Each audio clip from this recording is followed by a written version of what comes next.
And that shows you as you can see, all these numbers are really tiny. I mean, this 28,000 kilowatt hours. It's really small. And I think it's just the financial model makes it a little bit unique. And we did generate a little more than we expected, and we thought we were going to generate about what the church used, but we ended up about 25% more. So we hope that we'll get that from our utility. We don't have very many operating costs.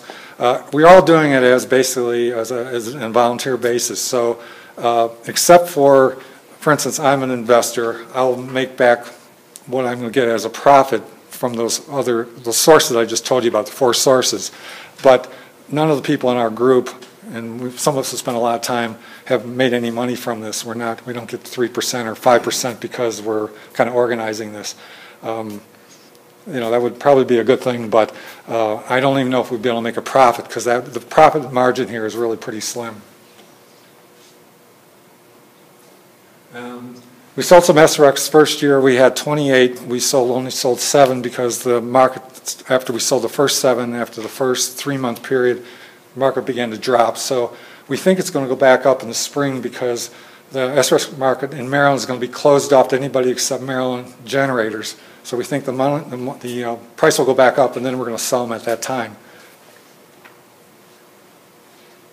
And we also received a grant from the Maryland Energy Administration, which helped us kind of defer our costs for our legal fees, which really helped.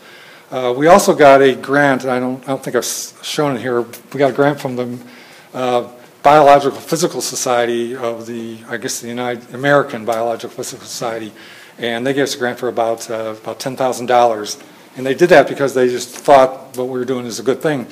And our next project, we will take that money and put that into our next project. And the difficulties are finding the host site, and I'll tell you, that really has been difficult. I thought we'd have our second or third project by now. We're still talking to like 6 different sites, and we've talked to half a dozen others. And for different reasons, most of them have fallen through bad roofs, or they don't want to take a chance. It's still too new. People are frightened to try something like this. But we think we have a couple really good opportunities coming up, including the Chesapeake Bay Foundation, which has a LEED-rated, one of the first LEED-rated buildings in the country on the shore, which is a really great place to put solar, and they're very interested in it. And I think that would give us a lot of visibility too for the whole region. So we're pretty excited doing that, and they want to do it because it's a community-based project, and that really goes along with what their goals and objectives as an organization are, as an environmental organization are. This is the school, which, again, I guess you really can't see, but it's has a lot of space up there, flat roof, almost no trees except maybe one little corner. It's a really great place, and pretty much a new roof, and we just have to convince our school board that it makes sense. And I think we're finally maybe getting there with that.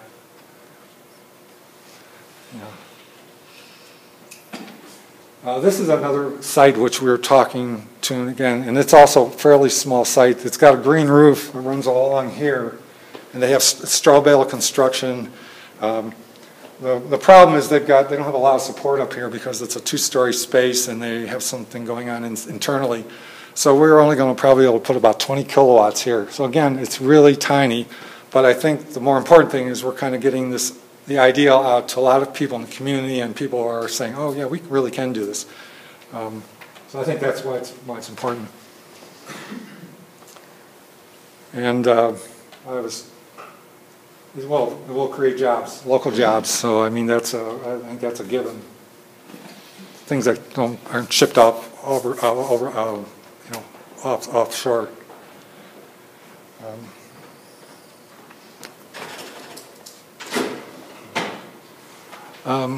Any questions? I've kind of gone through it pretty quick, but I think it's really quite different than the solar garden model you're thinking of. But I'm hoping there's a way that some of the things we've tried to do here, especially the financial model, maybe that would make some sense.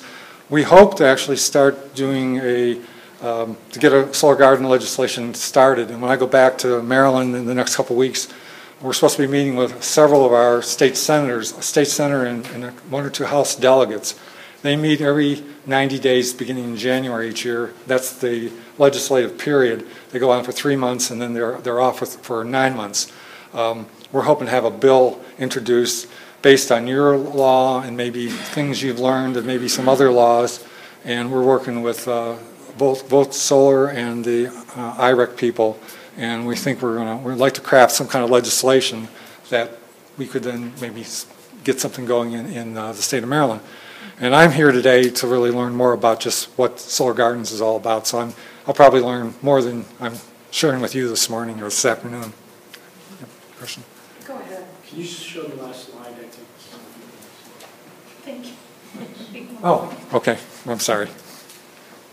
And are you working with the Potomac Region Solar Energy Association at all? Not right now, no. Okay. Yeah. There are a number of solar groups locally, and we've started to try to make contact with them.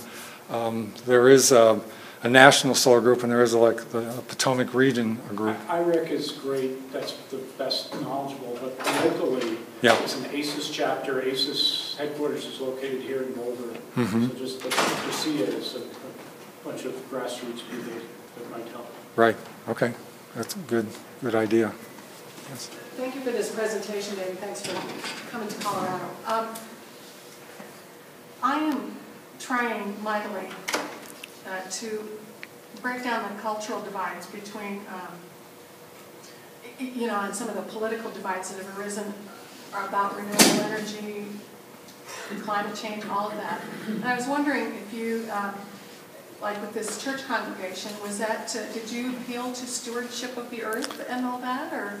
Yes. And yeah. also, yes. I'm looking for Republicans to start buying more than they have been. What insights do you have for us on that? Well, I'll tell you, I don't really quite understand why there's this big divide between conservatives and liberals or Democrats and Republicans. I just don't understand it. I'm a liberal Democrat. I confess that's what I am. But I don't understand it. It seems to me that the information is out there, and it just seems like we have a big problem. I always tell I have 3 children who are now all in their 20s. I'm very concerned about what their future is going to be, or their kids' future. That's kind of why there's some times when we were doing this project and I felt like just walking away from it because it was so frustrating. It took almost 3 years to get the thing to happen. But I thought I need to stick with it because it's too important not to. And that's why I'm going to stick with this regardless of where things go, because I feel it's really important. I'm not really sure how to convince people. I mean, when we went to the church, one of the reasons why we got that church is because I think they already understood, and they were talking about stewardship even before we came to them. We've had a couple other congregations who didn't seem to be really that much on their radar screen, and we've talked to some other groups, especially businesses, and you may as well be talking to the wall with some of those folks. But some people, I mean, there's a wide range of people who really do understand that and think that's important. And we have gone at it and sort of down that track, but we've also gone and said, if you're interested, you can also make a little money on this. So we're trying to tell people you can make some money, but make money and do a good thing at the same time.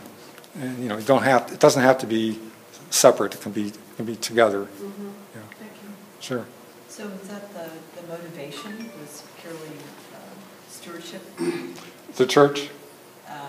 No, you personally, or the group that you formed, what was the motivation for wanting to put this together? My I think interest, and when we had our first community meetings, I think everybody talked there about the fact that we're really concerned about what's happening around us, the environmental problems, the climate change, and those things. And more than 50% of our electricity in Maryland and the District of Columbia and Northern Virginia is generated by coal, and that's not a good thing. And they're talking about now bringing in this tar sands, which is apparently even dirtier when you talk about the entire process. So we seem to be going in the wrong direction. So I think I was really in it because I thought this was really an alternative way of, we need to find an alternative way. Sir?